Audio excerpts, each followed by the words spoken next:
Bonjour à toutes, bonjour à tous, bienvenue dans notre émission consacrée à l'humour. Peut-on rire de tout? C'est la question que nous nous poserons pendant ces 15 minutes. Pour m'accompagner, Maxime Babser et Sébastien Sigaud. Bonjour messieurs. Bonjour Guillaume. Et nous devions recevoir Christophe Turgy, comédien et metteur en scène, qui n'a pas pu être présent. Kim Linentorse, il nous a fait faux bon, mais en tout cas on le remercie quand même d'avoir voulu à la base venir. Voilà, donc c'est pas très grave, on réussira à débattre avec Maxime et Sébastien ici présents. Alors Sébastien, l'humour noir que l'on vient de voir de Jérémy Ferrari crée parfois la polémique, mais il n'est pas le seul à créer de vives réactions. Exactement Guillaume, beaucoup parmi vous ont reconnu Jérémy Ferrari, l'humoriste qui avait gagné en notoriété suite à l'émission On ne demande qu'à en rire, débutée en 2010. Alors que d'autres humoristes font de l'humour familial, Jérémy Ferrari, lui, fait tout le contraire. Règles de bienséance non respectées, il fait tout l'inverse. L'homosexualité, le handicap, la politique, le racisme, tous les sujets sont traités, il n'y a aucun tabou. Lors du Téléthon 2012, en décembre dernier, l'humoriste était invité par France Télévisions en compagnie de son ami et collègue de l'émission On demande qu'à en rire, Guillaume Batz, qui souffre de handicap. Alors qu'il voit la somme récoltée qui augmente, il déclare à Guillaume Batz, je cite, « Tu vois, c'est cool, tu vas repartir avec un gros chèque ». Une déclaration à prendre au second degré, évidemment, mais qui lui aura valu un départ de France Télévisions suite à cela. Un humour osé, mais que l'humoriste défend pourtant. Dans la vraie vie, les handicapés ne veulent pas de la pitié des valides. Dans un autre registre, plus politique cette fois, c'est le renvoi de Stéphane Guillon de France Inter qui avait fait polémique et qui avait agité la sphère médiatique en 2011 cette fois. À cette époque, il officiait dans une chronique sur France Inter où la politique était mal menée. La chronique de trop aurait été celle consacrée à Éric Besson, alors ministre de l'Immigration, une critique du physique peu appréciée par le gouvernement. Du cynisme et de l'ironie et un succès auprès des auditeurs. Seulement, il apprend ce renvoi le 24 juin par Jean Lucas lui-même, directeur de Radio France, qu'il justifie ce licenciement en disant « Cette tranche d'humour est un échec, ayant montré une grande misère intellectuelle ». À force de taper sur les politiques, Guillon a subi un retour de flamme, un renvoi justifié mais pourtant injuste, et un combat remporté par la suite par Stéphane Guillon. Lors de sa dernière chronique, Stéphane Guillon n'avait pas hésité à balancer sur la direction de la radio, affirmant, je cite, que France Inter est une radio de gauche qui licencie pourtant comme une radio de droite. Une critique de son employeur qui sera sa crucifixion. Alors merci Sébastien. Alors si les humoristes doivent particulièrement faire attention aujourd'hui aux sensibilités de chacun, les pionniers de l'humour comme Coluche ou Desproges, comme on l'a vu sur la vidéo, se souciaient beaucoup moins des réactions provoquées par leur trait d'humour. C'est cela Maxime? Et tout à fait Guillaume. Pierre Desproges avait dit face à Jean-Marie Le Pen dans le tribunal des flagrants délires « On peut rire de tout, mais pas avec tout le monde ». Cette phrase lui a servi de fil conducteur tout au long de sa carrière, tout comme Coluche ou Thierry Le Luron. Ces humoristes avaient à l'époque osé aborder des thèmes, on va dire, encore sensibles aujourd'hui. Pierre Desproges riait de la Shoah, on l'a vu dans la vidéo. Le Luron et Coluche se mariaient 30 ans avant le texte du mariage pour tous.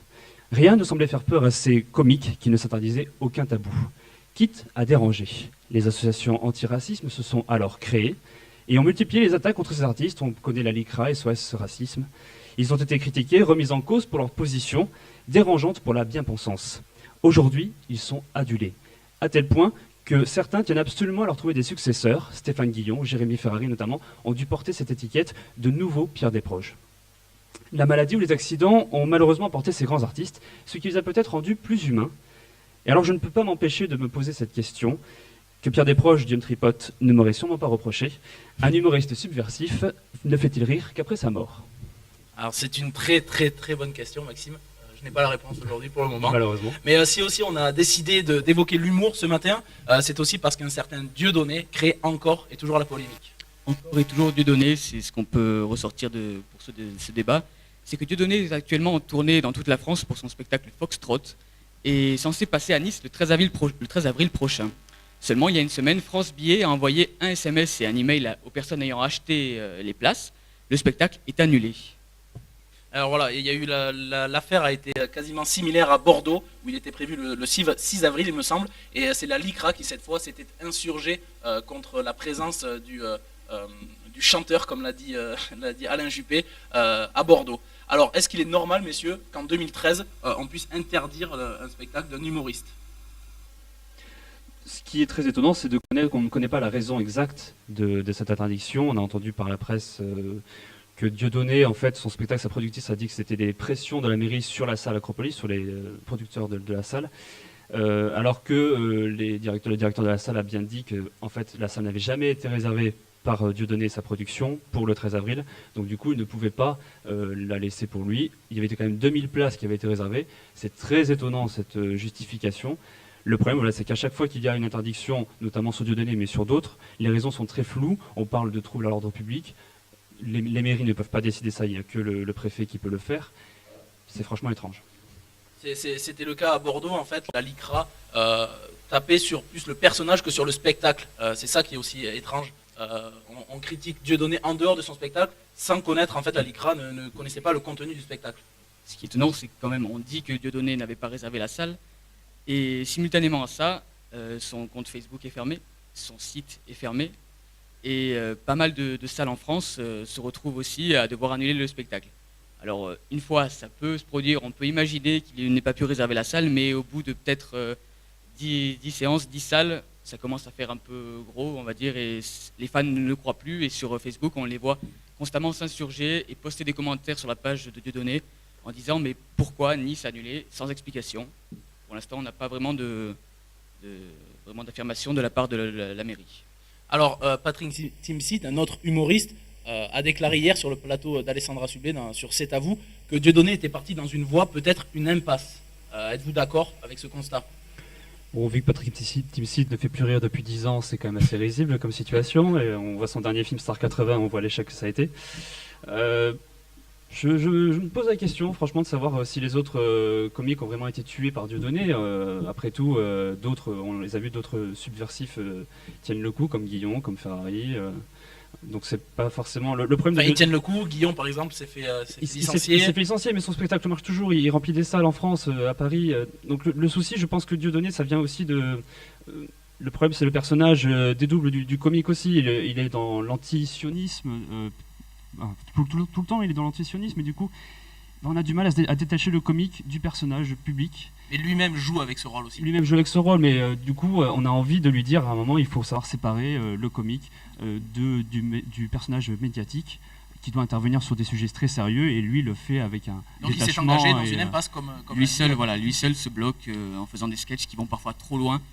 Le problème avec Dieudonné, c'est qu'il est passé par tous les stades, il a fait des sketchs sur un peu tous les thèmes, notamment le cancer qui avait été un des sketchs les plus polémiques à une époque, mais qui traitait de la maladie cette fois, qui n'avait rien à voir avec l'antisionisme ou avec Israël.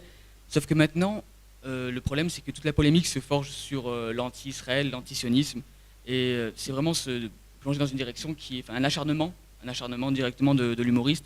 Il n'est plus polyvalent comme il a pu l'être à l'époque, et c'est peut-être ça qu'on lui reproche, c'est que son personnage a pris l'ampleur sur vraiment l'humoriste, et c'est dommage. Donc selon vous, c'est même pas tant son caractère subversif qui dérange, c'est plus son antisionisme et même peut-être, quand on le tape, d'antisémitisme. C'est plus ça qui dérange, c'est pas ses sketchs sur le cancer ou comme non, ça c'est ce qui lui permet de dire que c'est un grand humoriste. Après, quand on voit qu'il fait monter Robert Faurisson, qui est quand même un négationniste sur scène lors d'un spectacle, on peut dire qu'il va un peu trop loin, c'est sûr. Enfin, c'est des choses qui ne sont pas permises aujourd'hui parce que c'est quand même la Shoah qui est à respecter. Mais pour autant, il essaye de développer, de banaliser, pas banaliser, c'est un peu un grand mot, mais de relativiser là-dessus. Et comme on disait, on peut vaut mieux rire avec un juif de la Shoah que faire un Scrabble avec Klaus Barbie. Merci Pierre Desproges. C'est vrai que pour en revenir à ce que vous dites, le problème de Dieudonné, c'est qu'il est tombé dans la caricature. D'autres artistes ne l'ont pas fait et continuent à réussir malgré leur humour très noir. Et je pense quand même que si on veut s'ouvrir au plus large public, on est obligé d'adopter un humour familial, un humour qui ne s'attaque pas vraiment à toute communauté, à tout le monde. Et du coup, j'ai l'impression que seuls les jeunes artistes ou des artistes qui sont vraiment catalogués peuvent se permettre de tomber dans le subversif, dans un humour très noir, très polémique. Et c'est à double tranchant. Dieudonné est tombé dedans et a fini par tomber dans une impasse comme l'a dit Psipsit. D'autres réussissent, mais je me demande si en fait les jeunes aujourd'hui sont prêts à s'engager dans un humour où ils peuvent se moquer de tout le monde à n'importe quel prix. il y a aujourd'hui un risque vraiment à tomber dans l'oubli. Alors, ce débat aussi, pour nous tous, c'est aussi le problème de la liberté d'expression. On peut aussi évoquer le cas Zemmour, qui a fait aussi beaucoup de polémiques et dont on critique souvent les propos. Est-ce qu'on peut faire un rapprochement entre la liberté d'expression et la liberté de humoriste de faire un spectacle? On pourrait faire le rapprochement parce qu'avec la création notamment des associations anti-racisme, SOS Racisme, toutes ces associations sont arrivées dans les années 80 avec, on va dire, l'implication des artistes polémiques qui ont essayé de freiner ce mouvement et qui aujourd'hui, on a l'impression qu'il y a une bataille à celui qui va faire le plus d'attaques contre les humoristes, contre les polémistes, contre ceux qui ont un avis, une opinion tranchée. On a l'impression qu'aujourd'hui on ne peut plus dire grand-chose parce que les associations se multiplient et surtout essaient à chaque fois de contrer, de s'opposer à ça, d'enlever les opinions des gens. Alors entre humour et liberté d'expression, il y a peut-être une limite à éclaircir. Mais franchement, on peut dire qu'il y a un souci. Après, pour revenir à la donnée, par exemple, que les médias s'accordent à dire que c'est justement le spectacle de trop, qu'il va trop loin à chaque fois. Mais je feuilletais les pages d'actualité de Google l'autre jour et je suis tombé sur un article de coolisrael.com qui est un site justement israélien et qui parlait de l'attachement de Dieudonné à la lutte contre le racisme et l'antisémitisme. Enfin, affirmant que c'est un des plus gros donateurs, et s'appuie sur des chiffres, un des plus gros donateurs de ces ligues antiracisme et antisémitisme. Si c'est révélé... Alors si c'est le cas, c'est d'une part ça plombe Dieudonné, parce qu'il se donne un rôle, il joue un rôle actuellement, et ou alors c'est une tactique pour discréditer l'humoriste. Ça, on ne saura jamais, on ne sait même pas si les chiffres sont fondés, puisqu'on n'a pas eu de... Pourquoi le discréditer? Il est tombé dans un personnage caricatural d'antisémite. C'est le genre d'action qui, au contraire, peut le sauver. Donc du coup, ça peut être aussi lui qui s'en cache, qui ne veut pas se mettre ça en avant parce qu'il ne veut pas tomber dans une autre caricature à l'inverse, en disant je suis totalement ironique sur ma situation et je n'ai pas envie de le montrer. Mais au final, c'est plutôt positif si c'est révélé, ce genre de choses. Ça ne va pas non plus le faire tomber. Il y avait pendant plus de 60 ans, entre 90 et 97, le collègue d'Elie Semoun, pour Dieudonné et Elie et Diodo, qui pendant des années avait fait des sketchs, mais vraiment absolument sur tout. Alors là, on ne laissait rien de côté. Et là, après, raison personnelle ou professionnelle, on ne sait pas pourquoi, du jour au lendemain, ils se sont séparés. Et depuis, on sent qu'il y a une mésentente et que l'un tape sur l'autre en permanence. Et c'est une sorte de guéguerre entre les deux et c'est assez... Donc on a bien compris pour Maxime, il y a une limite entre l'humour et la liberté d'expression. Pour toi Sébastien, est-ce qu'il y a un distinguo à faire? Moi clairement je ne pense pas de limite. Après c'est vraiment une opinion personnelle. Et le problème c'est s'acharner sur un type de personne, une catégorie. Coluche à son époque tapait sur tout le monde. Là on ne pouvait rien lui reprocher, c'était l'avantage, même s'il allait parfois très loin.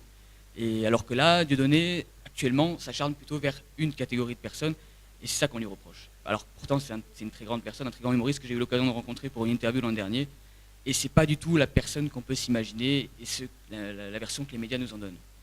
D'accord. Donc est-ce qu'on peut rire de tout?